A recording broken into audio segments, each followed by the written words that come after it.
उत्तर प्रदेश की सियासत में कभी ऑफ नहीं होता। क्या शनिवार क्या रविवार, राम का नाम किसने किया बदनाम, ये मुख्यमंत्री योगी ने किसके लिए कहा, बताएंगे आपको। पिछला अगड़ा, आखिर किसका पिछला और किसका अगड़ा। बात करेंगे जोश और आक्रोश की। कितना जोश कितना आक्रोश। 4.5 साल तो बीत गए, अगले 6 महीने में क्या होगा बताएंगे। लेकिन सबसे पहले बात राम नाम की सियासत की। पीएम मोदी ने उन लोगों की दुकान बंद कर दी है जो राम मंदिर के नाम पर देश और दुनिया में धंधा कर रहे थे। सीएम योगी आदित्यनाथ गोरखपुर में थे। यहां पर उन्होंने राम मंदिर और इतिहास का हवाला देकर विपक्ष पर तीखा हमला किया।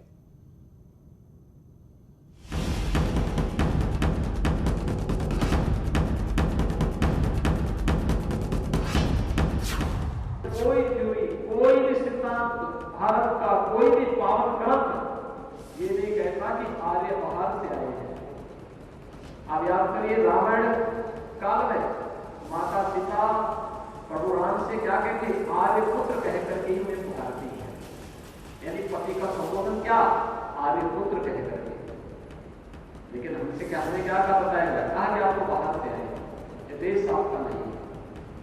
जैसे मुगल बाहर से आए, जैसे अंग्रेज बाहर से आए, जैसे शक और मूल बाहर से आए, जैसे अन्य लोग बाहर से आए, वैसे आप भी बाहर से आए। तो फिर माता मुनि पुत्रों प्रतिज्ञा का भाव कहां से पैदा होगा। इतिहास, राम मंदिर, राष्ट्र गौरव, राष्ट्रवाद, ये वो मसले हैं जिनके इर्द गिर्द बीजेपी की राजनीति घूमती है। इस बार विधानसभा चुनाव में राम के नाम पर बीजेपी फिर से वोट मांगेगी। ये बातें इसलिए सही लगती हैं क्योंकि योगी आदित्यनाथ कहीं भी रहे प्रभु राम को नहीं भूलते।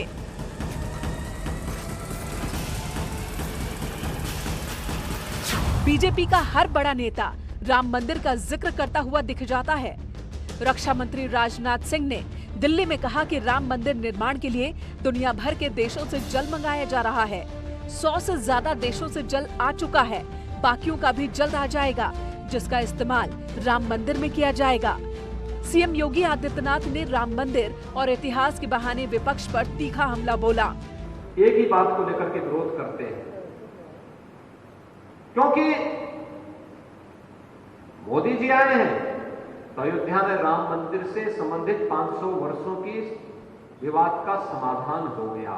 और यही तो उनको समस्या थी कि विवाद की आड़ में इन लोगों की खाने कमाने का जरिया जो बंद हो गया और भारत को अपमानित करने का जो धंधा था बंद हो गया, दुनिया को ब्लैकमेल करने का धंधा बंद हो गया। इसलिए उनको कैसा अच्छा लगेगा। नहीं, मुख्यमंत्री जी जितनी बातें भी कह रहे हैं, जितना इतिहास बता रहे हैं, उनको केवल उत्तर प्रदेश की जनता के सामने 4.5 साल का इतिहास रखना चाहिए। उन्होंने कौन सा काम किया है। जहाँ तक सवाल भगवान राम के मंदिर का है, तो सिर्फ उत्तर प्रदेश देश ही नहीं, दुनिया का आस्था का केंद्र अयोध्या है। भगवान राम रोम रोम कड़कड़ में है। भगवान राम के नाम पर कौन राजनीति करता है, ये पूरा देश जानता है। सीएम योगी आदित्यनाथ ने विपक्ष पर आरोप लगाया कि राम मंदिर विवाद के नाम पर देश को बदनाम किया जा रहा था, लेकिन पीएम मोदी ने संवैधानिक तरीके से सभी विवादों को निपटा दिया, जिससे सभी लोगों की जुबान बंद हो गई। योगी सिर्फ यही नहीं रुके, इतिहास को लेकर भी उन्होंने वामपंथियों पर हमला किया और देश को याद दिलाया कि आर्य बाहरी नहीं भारतीय थे। लेकिन हमसे क्या, हमने क्या कहा बताया गया, कहा कि आपको बाहर से आए, ये देश आपका नहीं है। जैसे मुगल बाहर से आए, जैसे अंग्रेज बाहर से आए, जैसे शक और मूल बाहर से आए, जैसे अन्य लोग बाहर से आए, वैसे आप भी बाहर से आए। तो फिर माता मुनि पुत्रों प्रतिज्ञा का भाव कहां से पैदा होगा। इस बार के विधानसभा चुनाव में बीजेपी के एजेंडे में भारत का इतिहास और इतिहास पुरुष भी रहेंगे। राजा महेंद्र प्रताप सिंह और राजा मिहिर भोज उसकी बानगी हैं। चुनाव से पहले हर पार्टी अपने जातिगत एजेंडे को सेट करने में जुटी हुई है। बीजेपी अयोध्या में पिछला सम्मेलन कर रही है, समाजवादी पार्टी अगला सम्मेलन कर रही है। खबर यह भी है कि योगी आदित्यनाथ भी अयोध्या जाएंगे। चित्रकूट में समाजवादी पार्टी ब्राह्मण सम्मेलन कर रही है।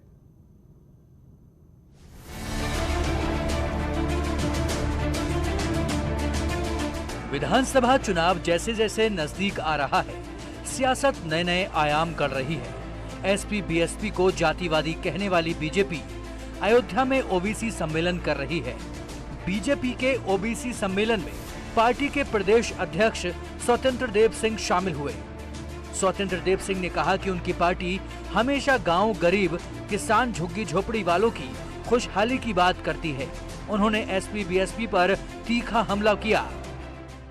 जो एक वंश और एक परिवार ने पूरे राज्य को लूटा है और एक खानदान ने भ्रष्टाचार की पराकाष्ठा किया है और पूरे राज्य को लूटा है। इसलिए सपा बसपा की बात, एक ईमानदार नेतृत्व चाहिए, परिश्रमी नेतृत्व चाहिए जो गरीबों की चिंता कर सके, गुंडागर्दी को समाप्त कर सके और गरीबों की खुशहाली कर सके। और 12 बजे रात में कोई बेटी निकले तो सम्मानपूर्वक अपने घर में पहुंच जाए, ऐसा नेतृत्व किसी के पास है तो आदरणीय योगी जी राज्य के लिए हैं, देश में आदरणीय मोदी जी हैं। स्वतंत्र देव ने कहा कि हम आदिवासी वनवासी की खुशहाली की बात करते हैं, लेकिन कुछ लोग अपने परिवार की खुशहाली को ही देश की खुशहाली मान लेते हैं। समाजवादी पार्टी ने स्वतंत्र देव पर पलटवार किया और पूरी बीजेपी को ही कटघरे में खड़ा कर दिया। बात है, चुनाव है तो पिछड़े वर्गों में सभी लोग जा रहे हैं।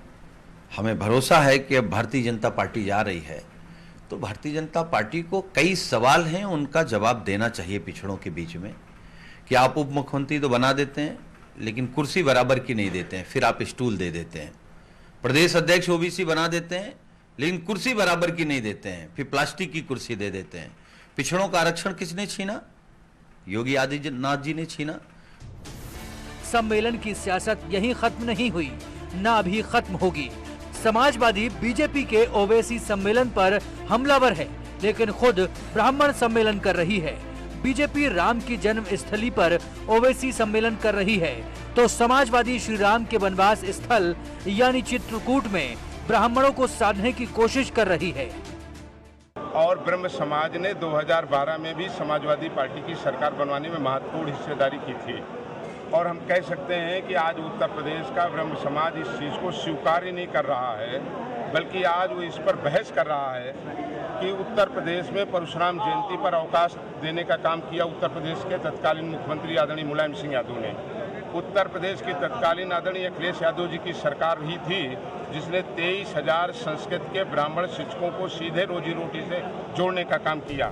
ब्राह्मण और ओबीसी सम्मेलनों से जातिगत समीकरण कितना सेट होगा ये तो वक्त ही बताएगा, लेकिन अभी की हकीकत ये है कि बीजेपी से लेकर एसपी, बीएसपी और कांग्रेस तक हर कोई जातिगत समीकरण साधने में जुटा है। Bureau report, news 18। बदायूं में समाजवादी पार्टी और महान दल ने आक्रोश रैली की। पूर्व सांसद धर्मेंद्र यादव इस आक्रोश रैली में शामिल हुए।